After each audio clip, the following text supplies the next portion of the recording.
अच्छा जी, आज का जो मेरे पास टॉपिक है, इस टॉपिक के अंदर हम लोग देखेंगे कि कैसे हम ऑटोकैड लेक्चर 1 के अंदर देखेंगे कि ऑटोकैड की जब फाइल ओपन करते हैं तो ओपन करने से के बाद इसके अंदर जब वर्किंग करनी है तो वर्किंग करने से पहले उसकी कुछ फाइल की सेटिंग्स होती हैं।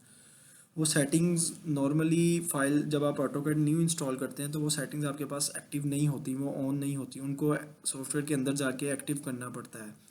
तो हम इसमें दो चीज़ें देखेंगे, एक तो उस सेटिंग्स को देखेंगे, उसके बाद दूसरा हम क्या देखेंगे कि उसके अंदर हमने अपने यूनिट्स और जो अपनी ड्राइंग का कलर वगैरह कोई साइज सेट करना है तो वो कैसे हम साइज और ड्राइंग का कलर चेंज कर सकते हैं। अब मैं ये सिंपल नॉर्मली ऑटोकैड इंस्टॉल करने के बाद अगर इसको डबल क्लिक करके इसको ओपन करता हूँ तो ये मेरे पास सामने ऑटोकैड का इंटरफेस वाला पेज ओपन हो चुका है। लेकिन इसके अंदर क्या चीज़ है कि मैंने जब से ही ओपन किया तो ये डायरेक्ट ओपन हो गया, लेकिन इसने मुझसे कोई ड्राइंग का साइज़ या कोई शीट का साइज़ नहीं मुझसे पूछा कि कोई आपका फ़ाइल का साइज़, कि आपने कोई भी चीज़ बनानी है उसका कोई आपका साइज़ हो, लेकिन वो इसने नहीं पूछा। तो वो उन सेटिंग्स को कैसे हम ऑन करेंगे, उसके लिए आपको ड्राइंग एरिया के ऊपर राइट क्लिक करना पड़ेगा। उसके बाद ऑप्शंस में जाने के बाद आपके सामने ये एक विंडो सी ओपन हो जाएगी। इस विंडो के अंदर आपने जाना है ये सिस्टम के अंदर, और सिस्टम के अंदर आपके ऑप्शन आ रहा है don't show startup dialog box. इसको आपने कर देना है शो स्टार्टअप डायलॉग बॉक्स, इसको अप्लाई और ओके कर देना है। अब करने के बाद इसको चाहे नो कर दें। अब दोबारा से मैं ड्राइंग ऑटोकैड को ओपन करता हूँ तो ये देखें ऑटोकैड मैंने ओपन किया, जैसे पहले मैंने ओपन किया था तो ये डायलॉग बॉक्स मेरे सामने नहीं आया था, उसने वो डायरेक्ट मेरे सामने इंटरफेस खोला। लेकिन अब उसने क्या किया, वो शो स्टार्टअप को करने से ये मेरे सामने एक छोटी सी विंडो ओपन कर दी है। अब इसमें ये दो मेरे पास सेटिंग्स मुझे दे रहा है, एक एडवांस सेटअप और एक क्विक सेटअप। तो दोनों को हम थोड़ा सा देख लेते हैं। एडवांस सेटअप में क्या होता है कि इसकी सारी सेटिंग्स हमें देनी पड़ेंगी। अगर हम इसके ओके करते हैं एडवांस सेटअप में तो ये आगे मुझसे पूछ रहा है कि आपने जो अपनी ड्राइंग के अंदर वर्किंग करनी है तो वो किस यूनिट के अंदर आपने वर्किंग करनी है, डेसिमल में करनी है, मीटर सेंटीमीटर यूनिट में करनी है। इंजीनियरिंग करेंगे तो ये सारी एक एग्जांपल के तौर पर डॉट दिया है, वो उसके डिमेंशन दे रहा है। अगर इंजीनियरिंग में करेंगे तो ये फीट और इंचज़ में दे देगा, अगर डेसिमल में करते हैं तो ये मीटर सेंटीमीटर में। नेक्स्ट करेंगे तो वो पूछ रहा है जो आपने अंदर एंगल्स वगैरह लगाने हैं वो डेसिमल में लगाने हैं या डिग्री मिनट सेकंड में लगाने हैं, तो ये हमें सेटिंग्स देनी पड़ेंगी। नेक्स्ट फिर वो पूछ रहा है जो आपने एंगल लगाने हैं वो आपके ईस्ट कोऑर्डिनेट से लगने हैं या नॉर्थ या वेस्ट या साउथ या किसी और कोऑर्डिनेट से आप देना चाहें। एडवांस सेटअप के अंदर आपको देखो सारी सेटिंग्स देनी पड़ी है। फिर उसके बाद पूछ रहा है वो जो आपने एंगल लगाने हैं वो आपके काउंटर क्लॉकवाइज होंगे या एंटी या क्लॉकवाइज होंगे।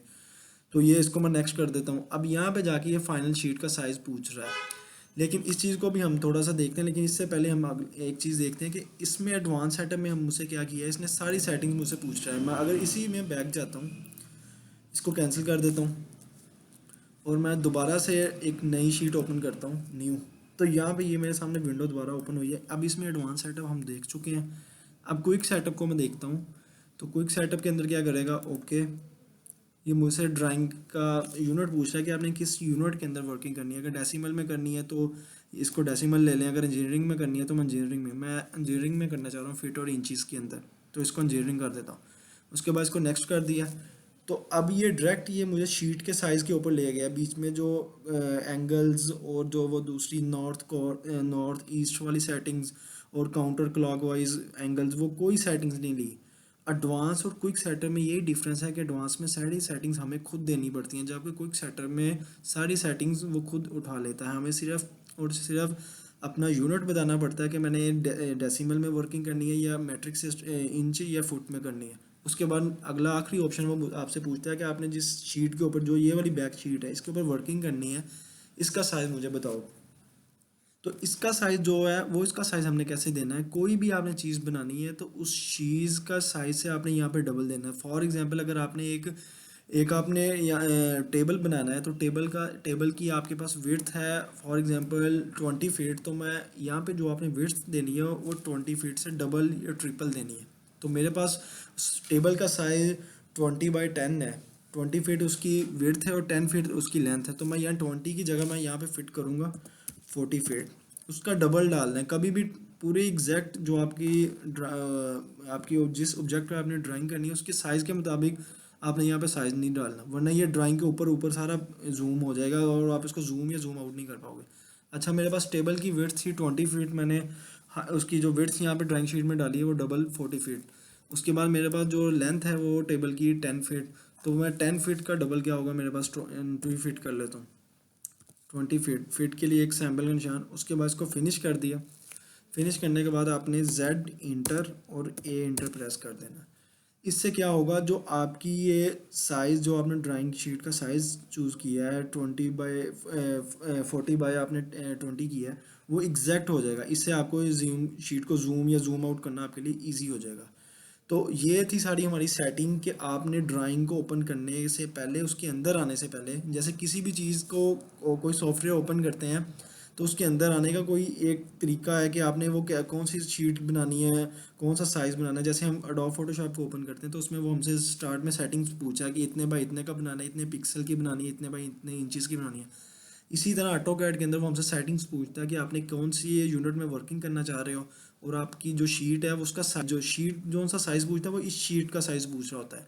तो ये याद रखना है आपने कि यहाँ पर जो साइज़ डालना है वहाँ पर ड्राइंग शीट का साइज़ वो हमेशा अपने ऑब्जेक्ट से डबल या ट्रिपल डालना है, सेम साइज़ नहीं डालना। अगर सेम साइज़ डालोगे तो आप वर्किंग ईजीली नहीं कर पाओगे। तो दूसरी जो चीज़ है इसके अंदर हम देखेंगे कि हमारे पास जो ये वाली मेरे पास ड्राइंग एरिया का कलर अगर मैंने चेंज करना हो तो उसका मैं कैसे चेंज कर सकता हूँ। उसके मुझे क्या करना पड़ेगा, इसको मैं राइट क्लिक किया, फिर ऑप्शंस में आया, और ऑप्शंस में आने के बाद यहाँ पे मेरे पास ऑप्शन आ रहा है डिस्प्ले में गया, और डिस्प्ले में जाने के बाद मैं करता हूँ यहाँ पे ये कलर, और कलर के बाद मेरे पास यहाँ पे ऑप्शन आ रहा है वाइट। अगर मैं इसको कर देता हूँ जी, मैं इसको करना चाह रहा हूँ बिलो किया, अप्लाई एंड क्लोज, तो ये इसको अप्लाई कर दो, ओके कर दो, तो ये मेरे पास ड्राइंग का कलर बिलो कर दिया। अब मैं दोबारा से इसको वाइट करता हूँ, राइट क्लिक, ऑप्शन के बाद डिस्प्ले के बाद कलर, और कलर के बाद मैं इसको दोबारा कर देता हूँ वाइट कलर मुझे चाहिए, अप्लाई एंड क्लोज। क्योंकि हर एक इंसान की आई साइड डिफरेंट होती है एक दूसरे से, किसी को कोई कलर सूट करता है और किसी को कोई, तो जिसमें आपको वर्किंग करना इजी हो आप उसको अपने पास उस कलर को आप सिलेक्ट कर लो। उसके बाद इसको अप्लाई कर दिया और उसके बाद इसको ओके कर दिया। अब ये मेरे पास ड्राइंग शीट का कलर जो वाइट वो सेट हो चुका है, और जो मैंने अपनी जो ड्राइंग का साइज़ है वो मैं ऑलरेडी देख के क्विक सेटअप से आ चुका है।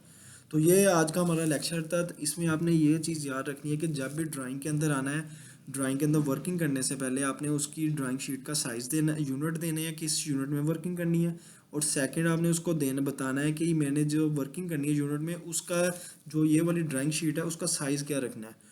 और वो साइज़ देने के बाद आपने अंदर आके Z इंटर और A इंटर प्रेस करना है। इससे आपको वर्किंग करने में इजी होगी और आपके लिए कोई भी ऑब्जेक्ट बनाना, स्केच करना इजी होगा। तो ये हमारा आज का टॉपिक था। इंशाल्लाह नेक्स्ट लेक्चर में हम इसके टूल बार्स को डिस्कस करेंगे। तो शुक्रिया।